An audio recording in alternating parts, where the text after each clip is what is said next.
Hi everybody, welcome back again to my TikTok. So for today's video, I just wanted to share it with you guys that today is my preparation for my English test.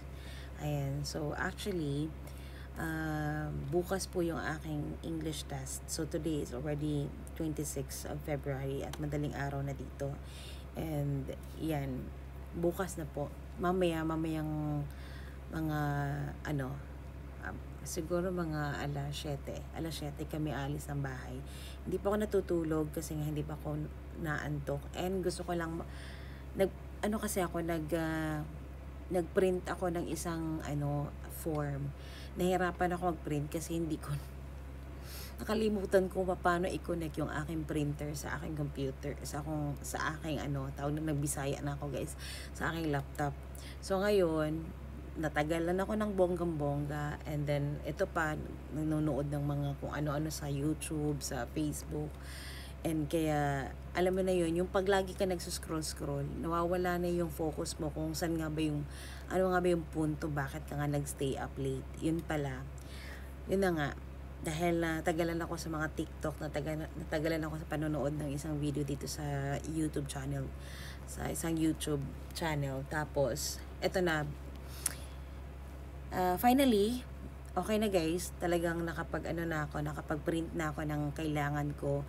Dadalhin ko siya mamaya at saka bukas para sa aking exam.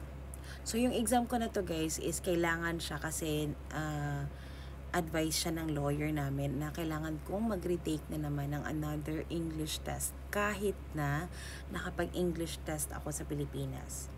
And ito pala guys, kasi syempre magre-renew na ako ng aking visa, and yung sa visa ko naman guys is pag nakompleto ko na yung renew ko sa second visa ko, magiging total of 5 years na ako dito. So kailangan kasi ng 2.5 years para makompleto yung 5 years, and then after the 5 years either you can apply na for the indefinite to, ano ba yung tawag doon? ILR, indefinite leave to remain, or pwede ka nang mag-apply ng British citizen. So wala pa tayo doon. Kailangan pa natin ng 2.5 years para magkaroon tayo ng British citizen. And pero this time hindi ko na kailangan, I think parang hindi ko na kailangan mag-apply ng another English test, dahil ito na nga, kukunin ko na yung B1 or yung grade 5 English test.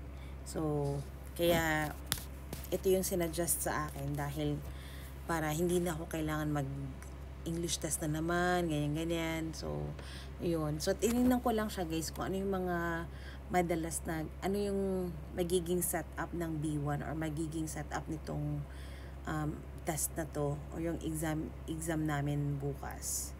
So, hopefully, madali lang.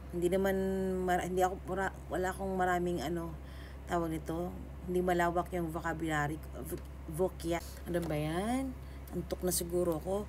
Vocabulary ko guys, ano ba yan? So, alam niyo sa totoo lang, yung kaka-English ko dito, Tagalog, Bisaya, na nagmi-mix na.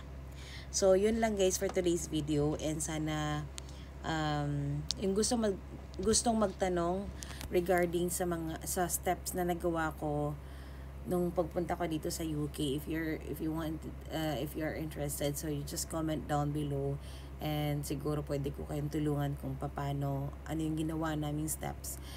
Baka kasi masayang din yung mga gastos nyo kung may mali kayong magawa. So yan, thank you so much guys for watching, and